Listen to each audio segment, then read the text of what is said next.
Oui, je vais vous parler de didgeridoo. Non. Cet instrument extraordinaire, instrument de musique, instrument bien sûr à C'est vent. un napo à kangourou, c'est ça? C'est un... On joue, puis il y a tous les kangourous qui se pointent. Encore bien d'autres êtres qui se pointent, d'accord. parce qu'en fait, le didgeridoo sert à des cérémonies publiques, à des cérémonies très importantes. En Australie, bien sûr, c'est un instrument qui a été réalisé, fabriqué au nord-est de l'Australie, et figurez-vous qu'en fait... c'est un tronc d'arbre. C'est un tronc d'arbre, Ouais. mais creusé par des termites. Non. Oui, exactement. Ah, mais il y a plein d'animaux comme ça qui aiment l'homme. Oui, en tout cas là... Il y a beaucoup d'animaux qui donnent leur peau pour faire des djembés, par exemple, et d'autres qui nous creusent. Alors là, par exemple, c'est des bêtes, elles restent vivantes. On peut jouer. Elle reste vivante. Tandis que la pauvre chèvre qui donne sa peau pour un djembé, elle est morte. En tout cas, le didgeridoo est accompagné de chants, ça c'est très important, et aussi de jeux de bâtons qui s'entrechoquent. On parle de didgeridoo puisqu'on parle d'Australie, mais on parle aussi bien sûr de boomerang. On est au musée d'ethnographie à Genève. Et c'est vous, Lucienne Perry, vous êtes l'ancienne directrice de la collection de l'art brut à Lausanne, vous êtes docteur en histoire de l'art, on l'oublie parfois, commissaire d'exposition, vous écrivez des bouquins, vous en dédicacez un aujourd'hui, votre livre L'art brut au Rameau d'Or, ce 16 septembre à 17h30, et puis le catalogue de l'exposition qu'on n'a pas encore vu, mais on se promet d'y aller à la Maison Rouge à Paris. Qui c'est qui a été... Non, quelqu'un. Ah non, vous dites que non, j'ai le catalogue. Je vous le vous avez donnerai. le catalogue. Je pensais que vous étiez en train de me dire qu'Alain Perrotet serait allé voir cette exposition, mais ce serait assez son genre parce qu'il aime bien ces choses. Enchevêtrement magique d'art brut, d'art sacré, d'art contemporain, de rituels africains. Ça se passe à la Maison Rouge à Paris. Vous avez un magnifique catalogue avec vous. Vous dédicacez cet après-midi au Rameau d'Or, mais vous êtes là pour nous parler d'une exposition qui a lieu à Genève au MEG, qui est le musée d'ethnographie de Genève, juste en face de la maison de la RTS de Genève, avec l'effet boomerang. J'ai vu cette exposition. Deux choses, puis après je vous laisse parler. Faut pas être claustro parce que le musée est en sous-sol. Mais par contre, une scénographie, mais géniale, quoi. C'est génial, l'impression d'être dans un opéra, tellement il y a de choses à voir, suspendues, des poissons qui flottent, des boomerangs. C'est très coloré. Oui. C'est très coloré, et c'est l'Australie. Oui, et revenons au boomerang, si je puis dire. Ouais, il revient tout seul. Puisque oui, c'est un objet capable de revenir à son point de lancement, mais toujours est-il qu'il faut savoir le lancer correctement pour qu'il revienne. Le boomerang, c'est vraiment un objet, moi, qui m'impressionne. C'est l'objet par excellence de l'Australie, un objet d'une ingéniosité extraordinaire, et on voit toute une série de boomerangs magnifiquement mis en évidence et très bien valorisés dans cette exposition.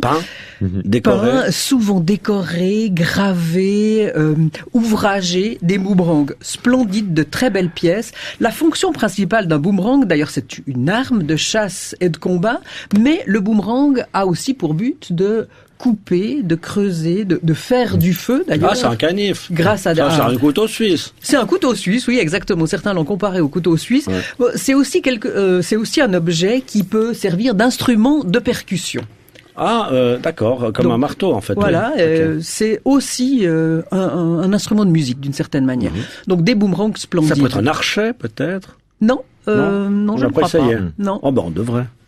D'autres objets magnifiques de très haute qualité dans cette exposition, des arbres gravés que j'ai vraiment trouvé magnifiques. Donc gravés par le style les amoureux qui font un cœur puis qui mettent LP, Lucienne Perry pour la vie. Voilà, alors dans ces pièces qui sont présentées au musée d'ethnographie de Genève, on voit en fait des fragments de troncs dont on a enlevé l'écorce et des inscriptions, des formes qui ont été gravées à plusieurs épaisseurs. C'est de l'art ou c'est des rituels? Ce sont peut-être justement on peut s'interroger. Ce sont des indications de lieux de sépulture. D'accord.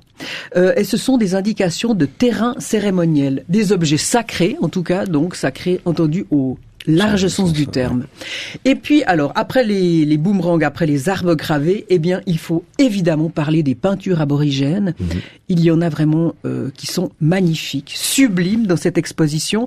Des peintures sur écorce, des peintures sur toile, des peintures sur papier.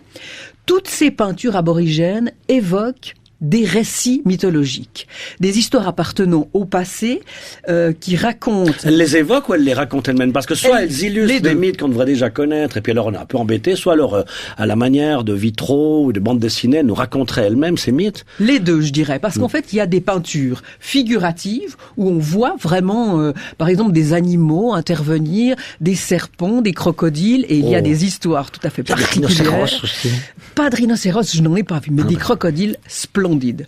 Donc ça, ce sont des formes tout à fait figuratives, et donc on a affaire à des peintures narratives, mais il y a d'autres peintures qui sont abstraites, mais d'une beauté époustouflante. À plusieurs reprises, on retrouve le cercle. Vous savez, dans les peintures aborigènes, très souvent, on retrouve le cercle et puis une multitude de petits points. Ce sont souvent des vues aériennes, des vues de terre ou de régions qu'ont les aborigènes et qu'ils développent, traduisent de cette manière-là. C'est comme des sortes de crop circles de peinture. D'ailleurs, vous ne croyez pas si bien dire, Marin, parce qu'en fait, ces peintures avec ces cercles, eh bien, on les retrouve aussi sur les peintures, les dessins dans le sable que font les aborigènes, ainsi que les peintures corporelles. Donc on retrouve des motifs traditionnels dans plusieurs modes d'expression artistique. Et puis tous ces récits mythologiques dont on vient de parler, évidemment on les trouve dans les peintures, mais on les trouve aussi dans les chants des aborigènes, dans les danses des aborigènes, dans tout ce qui forme le temps du rêve, ce qu'on appelle le temps du rêve, dans la culture aborigène. Le temps du rêve, c'est quoi? C'est ces moments hors du temps ou ce sont ces récits qui sont dessinés, chantés, peints. Ce sont des moments de culture, oui, en fait, exactement. Donc des peintures d'une beauté exceptionnelle. Si on aime l'art aborigène, je pense qu'il est impératif de se presser pour voir cette exposition. Au musée d'ethnographie de Genève, c'est gratuit jusqu'à 18 ans, puis le premier dimanche du mois. Ça, je dis ça comme ça, mais autrement, on peut y aller pour l'effet boomerang. Attendez, il y a encore une chose dont j'aimerais parler. Enfin, deux choses, des œuvres que l'on voit, et vous y a fait allusion. Il y a dans une partie de l'exposition un grand dôme tout à fait illuminé. On lève la tête et flotte dans l'espace de grands animaux. Des animaux qui sont des animaux marins, des requins, des baleines, des tortues, grandeur nature, donc vraiment impressionnant. Et tout cela, et ça c'est important et intéressant, ils sont réalisés avec des filets de pêche abandonnés par des cargos de pêche. Et je sais pourquoi vous parlez des filets de pêche. Pourquoi? Vous êtes fasciné par c'est pour leur inextricabilité. Vous voulez faire le lien avec votre exposition. Ça c'est sûr. Mais ces œuvres-là, elles ont quand même une valeur politique extrêmement importante parce qu'elles dénoncent la pêche intensive et elles dénoncent les ravages que font les filets de pêche abandonnés par les cargos sur la faune et les fonds marins. J'aimerais tout de même mettre le point sur quelque chose d'assez troublant. En fait, les colons britanniques, lorsqu'ils sont arrivés en Australie, on est au XVIIIe siècle, ils ont déclaré que cette île était inhabitée.